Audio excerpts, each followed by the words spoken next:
we're going to add a weathered, distressed-looking texture to this artwork, which includes both vector object and text together.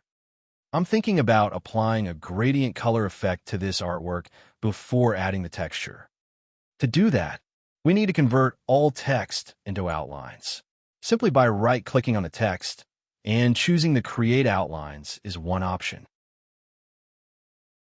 Another way to achieve this goal is selecting all the text and from the Object menu and look for Expand. This will convert every selected text into outlines as well. Now it's time to make sure that the numbers and the circles are properly aligned. Select the first circle and the number 1 together.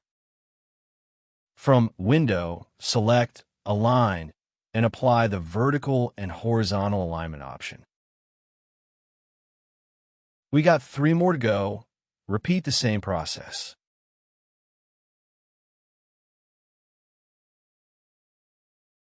Now, you can group each individual circle and number so that from now on they will move and act as a single object.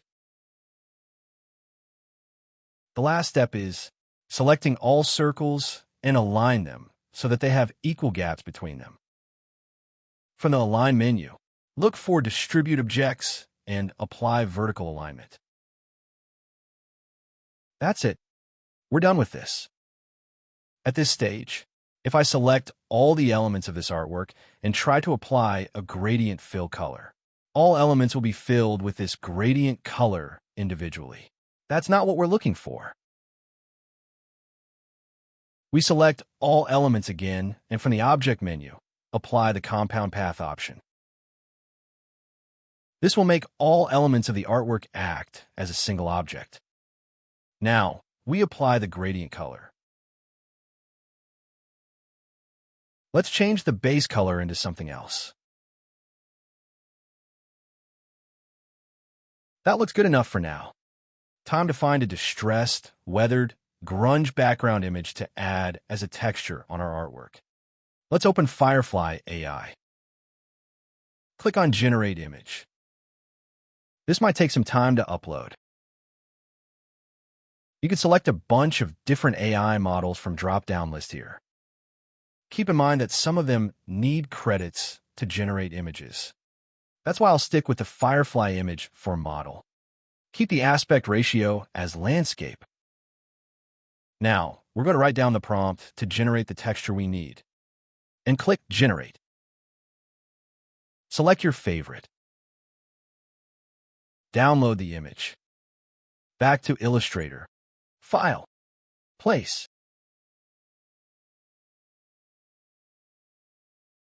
Match the size.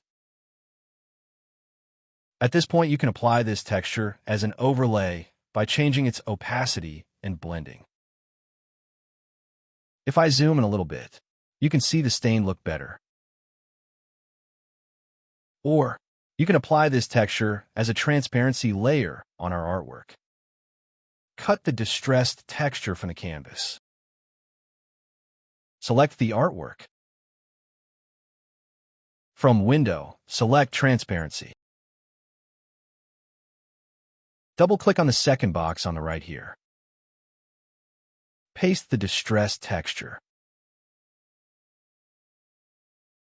Position it and double-click on the box on the left-hand side. If you move the artwork on the canvas, you're going to see that they move together as a single object.